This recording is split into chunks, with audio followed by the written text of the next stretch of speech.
Hi everyone, welcome again. It's Gina here, and today I am going to do another piece of wood. Woohoo! I'm using clear texture gesso. This is for the first time. I'm not sure how it's going to look, so I'm testing it out in a little storybook that I found over the pictures and drying it to see how it looks. So it's not bad. It goes on sort of opaque-ish and it dries pretty clearish. All these issues. So I just spread it all over the board. And then when I got to this point, I was like, oh my gosh, this is way too much, Gina. What is wrong with you? So now I'm going to attempt to take off some of it, try and get them in all those lovely holes. One of my issues with this was trying to decide which side of the board to use because both sides were so cool. You know, each piece of wood, it has its own character and its own story because it actually tells a story, you know, with all the lines. I remember from watching a documentary when I was younger.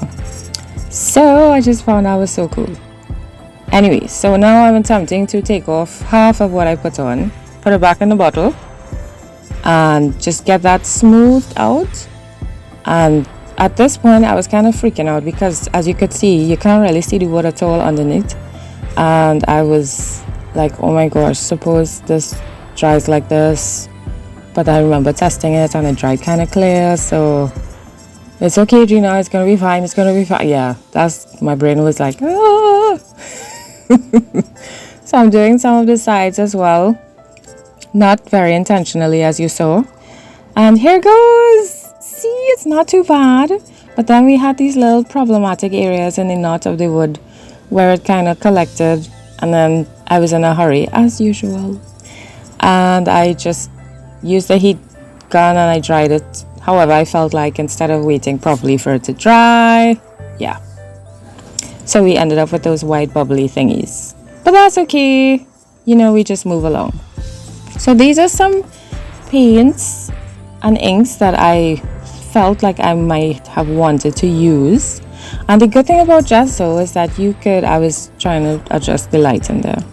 The good thing about gesso is that you could do stuff on top of it, right? That's why I did it with the gesso, like put the gesso first. So here I'm drawing with my charcoal pencil. I decided to use the shape of the wood because I really liked it and I didn't want to cover it up with some other design that I had in my head. I wanted to use the wood and I wanted it to be visible, but still not covered. So anyway, so I just went along with the shape of the wood and I thought, hey, this kind of looks like a person. So the charcoal wasn't happening the way that I wanted to. So I decided, look at that juicy color. It looks so bright. Oh my gosh. My heart was like, sharp intake of breath. Okay, so I decided to come in with my soft pastels to add some color, nice bright, because I wanted it nice and bright. And it took my breath away, it really did. And then I thought, okay, I need to smooth this out because it's pastel and I don't want it, you know, when I touch it, it just kind of fades away. And then when I added the water, it just took all of it away and I was kind of really disappointed. I really was. After that lovely brightness, it was kind of disappointing. So then I thought, okay, what's next? What do I do? As usual, I didn't really have a plan. All I knew was that I wanted to keep the wood scene. So then I thought, okay, well, let's do like a, you know, where, you know, people blend colors similar together. That's what I was trying to do here. So I thought, let's add some more color, but not too much because I still want to see the wood. And I'm looking at those holes as well and trying to decide how to incorporate it and how to use it. But I definitely did not want to cover it up. I wanted to see the holes because I think it adds so much character to the wood. So here I go trying to add that yellow back in because it just disappeared. Look at that. You see, when you put the dry, it looks so good. So I'm trying to blend it all in and just get those colors down. At this point, I felt it looked quite ghostly. It was lovely. And then I was also thinking, this is not the effect I wanted. I didn't want a ghost. But let's continue and see where it takes us. Now I'm adding the black inside because I wanted to see some definition. And I'm just, instead of using the charcoal pencil, I used the pastel. And I like it. This made me feel a lot better.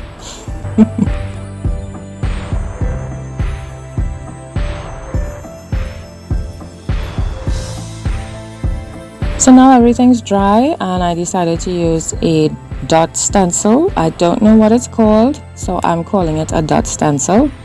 I got it in a cake, I think it's a cake supply store.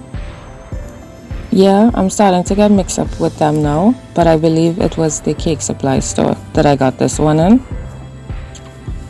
And I'm just putting it randomly on different parts of the board. Oh, I forgot to tell you the size of my board. It was actually 12, it's like a letter size, 8.5 by 12 inches. Yeah. And again, it's a scrap wood. My friend was gonna get rid of it and he brought it for me in all its lovely imperfections. I love it. And I love the deep color of it too, the natural deep color of the wood. Yay! Right, so these are some tissue papers that I printed. I did some jelly printing on, some paper that I did some sewing, some paper that I did some asemic writing using coffee. And I'm just repositioning them, trying to figure out how I would like them to be used on my board.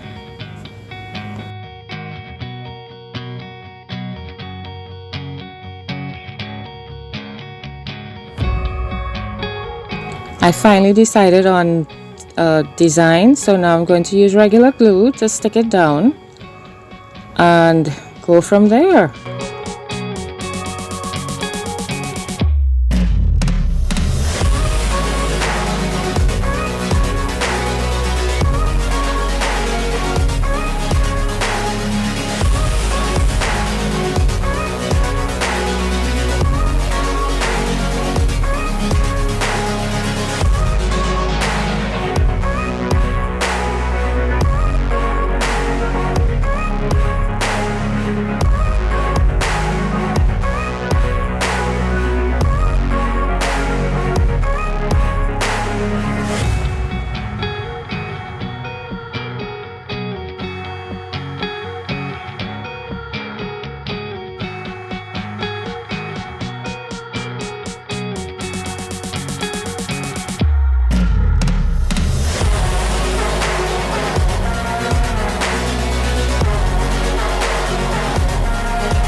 I found that when I was using the brayer, it got a lot of the glue squished out from underneath. I didn't realize that there was so much because I was using the brush and it was fine, but then when I started to roll it, a lot of glue came out, which was cool. And it, you know, so therefore also it really flattened it down. So I'm just wiping off the excess, trying to neaten it up.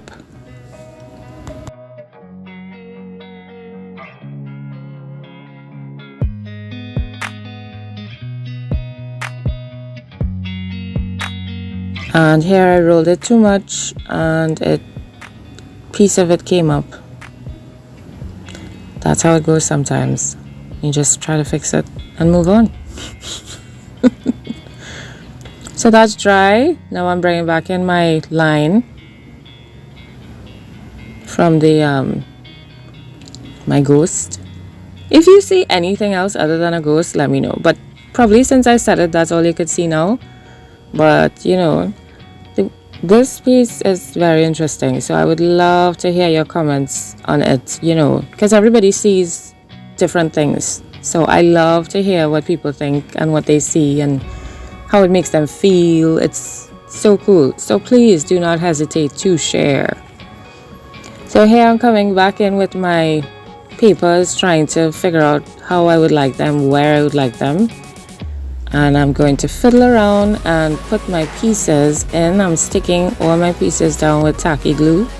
Well, these are heavier, so I'm using the tacky glue. Tacky glue is the bomb.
To take a break from that, an eye break, I decided to highlight my circles, my little highlights, because I wasn't really seeing it. It kind of faded into the background, but I wanted them to stand out a bit more.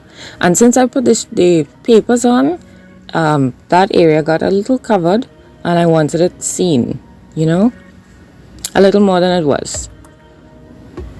So now I'm looking at it and I'm thinking, okay, what does it need now? And right, so those got a little covered up too, so I'm just adding back in those marks. And here I made a boo-boo with the marker. It was just too much, and yeah, I'm trying to wipe it up, and it just spread some nice juicy darkness down there, and I actually kind of liked it. So I'm trying to, there you go, see, I added in more black to spread it because I liked how it looks.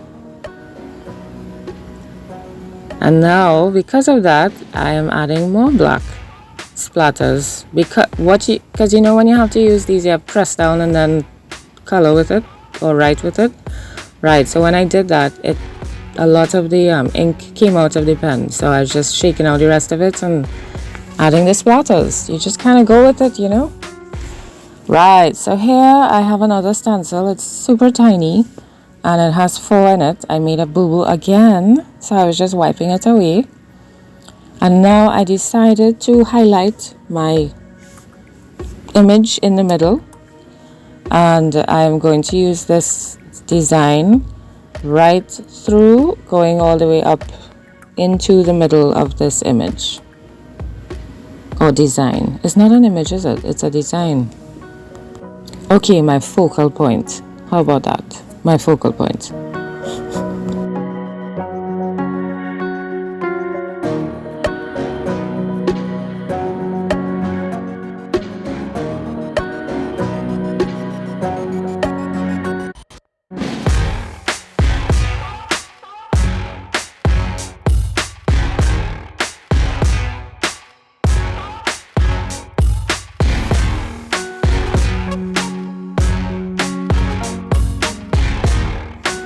So when I got to the neck area again, this got, see, smudged up and messed up. And then I was thinking, oh gosh, Gina, how are you going to fix that? So I'm trying to clean up my stencil before I move on. It's a bit difficult working in such a small space. And then you see I was trying not to get the edges of the stencil too, for it to look boxy. And it's already so small. So now I'm going to try to highlight. I was going to give it an inside white border, but I didn't like how it looked. So I just took it off.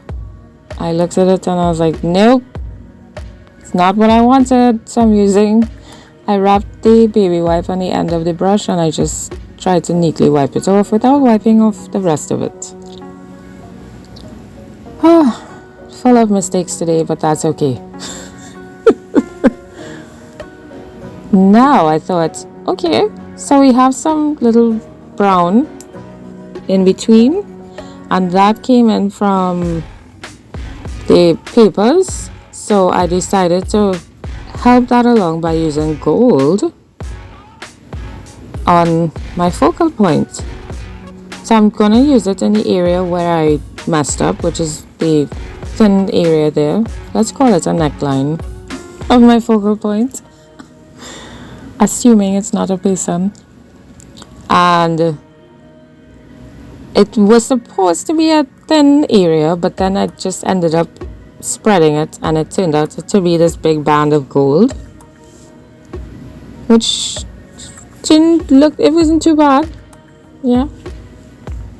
And then I was thinking, where else can I put some gold?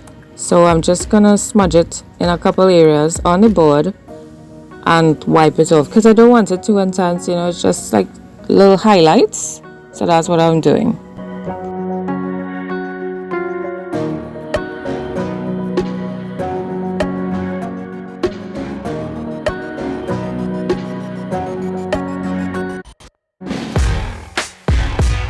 So after I thought I balanced the board by putting gold in other areas, it still didn't feel finished. So I decided to fill in all those areas there with the gold. I know, that took some time. It did, but I told myself, just listen to the music and just relax and enjoy the process, and I did. It was a nice relaxing procedure. And on the top here, I thought that I would do it black instead of the gold. Just, because I felt that it had enough gold. That's why I did it. I was like, okay, Gina, enough gold.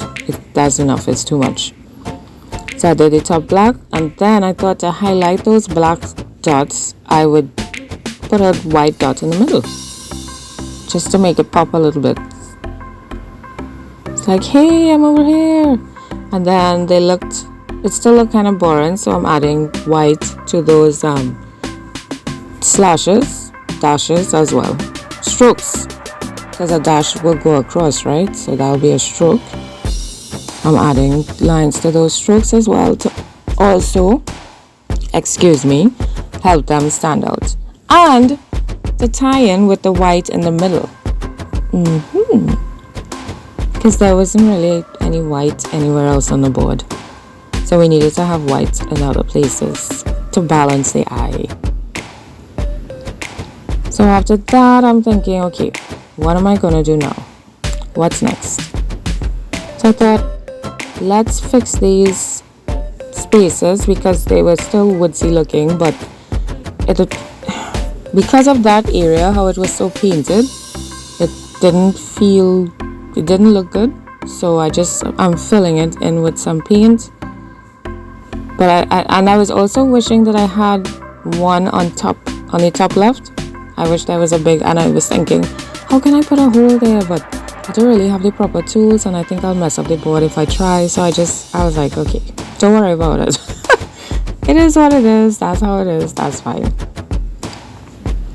So now again, I'm coming in with some more pieces of paper, again to help it balance, because it feels unbalanced. So I'm going to put in pieces of paper in other places on the wood to help balance it off.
Here I'm adding some color to try and tie it in more with the wood instead of it just resting on top, because the other piece, remember, we had some gold paint. So now I'm using the soft pastel just to add some color and blend it in a little bit and make it part of the wood.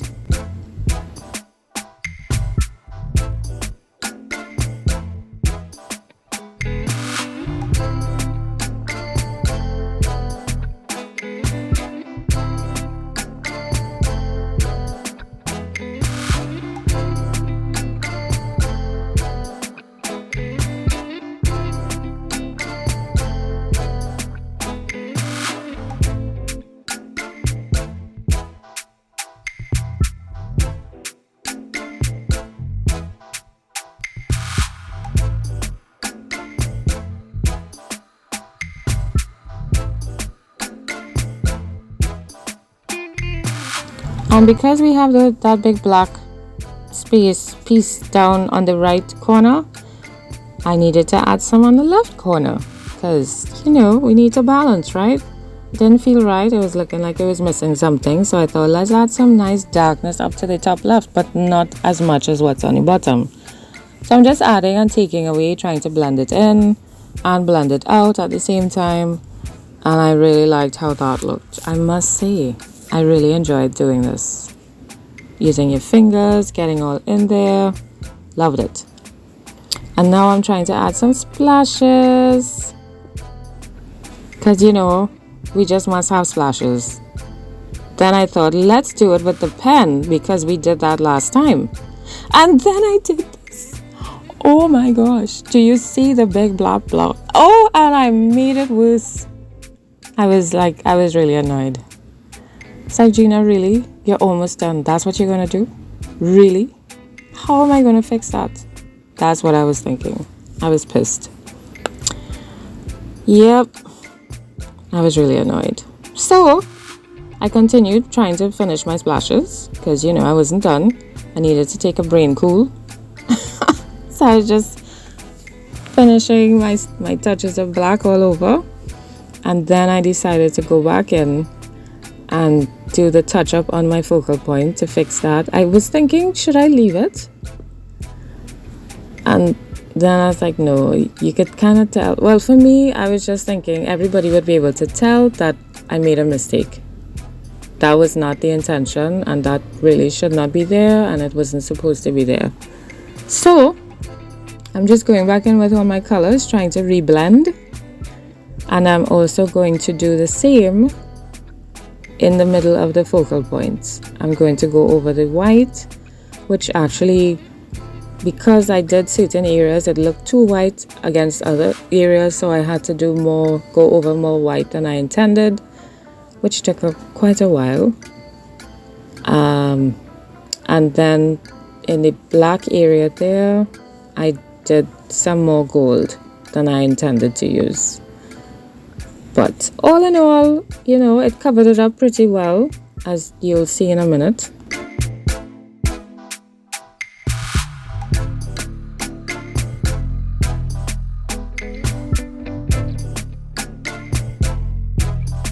And this is my piece. Let me know what you think. As always, I'm looking forward to your comments on this one. And I will see you in the next video. Thank you all so much for watching. Bye.